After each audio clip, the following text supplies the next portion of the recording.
तकरीबन सब लोग जानते हैं सैमसन के बारे में कि वो इस दुनिया का सबसे शक्तिशाली योद्धा था, जिसने एक गधे के जबड़े की हड्डी से 1000 पुरुषों को मार डाला था, जिसने एक जवान शेर को बिना किसी हथियार के अपने हाथों से ऐसा फाड़ डाला था जैसे वो कोई शेर नहीं, कोई बकरी का बच्चा हो। क्या आप जानते हैं कि उसकी ऐसी असीम ताकत का राज क्या था? वो राज था परमेश्वर का आत्मा। पर क्या आप जानते हैं कि परमेश्वर का आत्मा उसके अंदर नहीं रहता था? हालांकि परमेश्वर ने सैमसन को चुना था कि वो इजराइलियों को फिलिस्तियों के हाथ से छुड़ाए, फिर भी परमेश्वर का आत्मा उसके अंदर नहीं रहता था। अगर आप बाइबल को ध्यान से पढ़ें तो परमेश्वर का आत्मा कुछ समय के लिए सैमसन के ऊपर उतरता था और फिर वापस चला जाता था। न्यायों अध्याय 14 उसकी 5 आयत में लिखा, तब सैमसन अपने माता पिता को संग ले तिम्ना को चलकर तिम्ना की दाख की बारी के पास पहुंचा।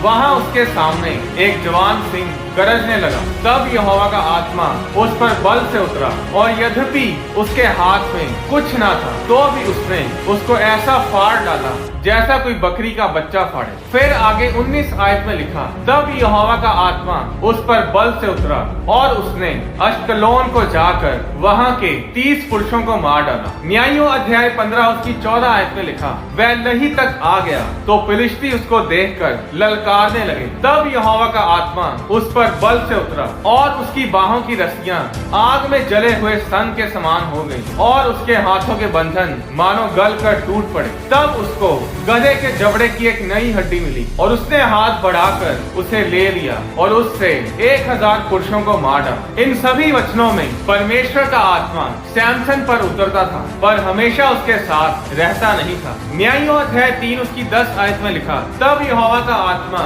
ओत्नीएल पर आया। न्यायों अध्याय 6 उसकी 34 आयत में लिखा, तब यहोवा का आत्मा गिदोन पर आया। 1 शमूएल अध्याय 16 उसकी 13 आयत में लिखा, तब शमूएल ने अपना तेल का सींग लेकर उसके भाइयों के मध्य में उसका अभिषेक किया और उस दिन से लेकर भविष्य को यहोवा का आत्मा दाऊद पर बल से उतरता रहा। पर अब ऐसा नहीं है। अब परमेश्वर का मंदिर हम हैं। अब परमेश्वर का आत्मा हमारे अंदर हमारे साथ रहता है। पहले ऐसा नहीं था। पहले परमेश्वर मिलाप वाले तंबू में महायाजक से मिलने के लिए आता था। पहले परमेश्वर एक तंबू में, टेंट में इंसान से मिलने आता था, इसीलिए उस तंबू को मिलाप वाला तंबू बोला जाता है। निर्गमन अध्याय 33 उसकी 5 आयत में यहोवा ने मूसा से कहा था कि इजराइलियों को मेरा ये वचन सुना, तुम लोग तो हठीले हो, यदि मैं पल भर के लिए तुम्हारे बीच होकर चलूं तो तुम्हारा अंत कर डालूंगा। फिर आगे निर्गमन अध्याय 34 उसकी 9 आयत में मूसा ने परमेश्वर से कहा,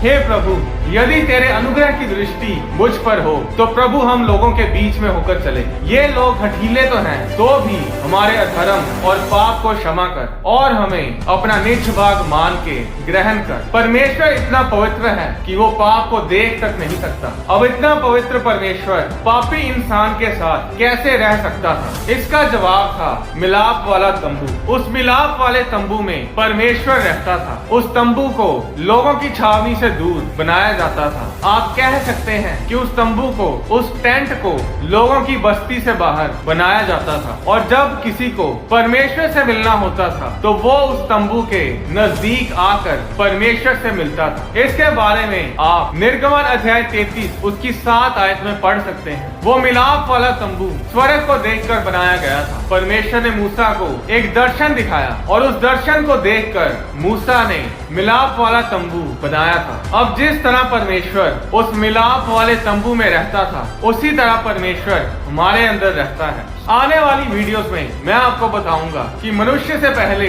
इस धरती पर कौन रहता था, कैन को उसकी पत्नी कहां से मिली, स्वर्ग कहां पर है, क्या कोई जहाज या वैज्ञानिकों द्वारा बनाया गया कोई भी रॉकेट स्वर्ग तक जा सकता है, स्वर्ग आसमान में कितनी ऊंचाई पर है। इन सभी सवालों के जवाब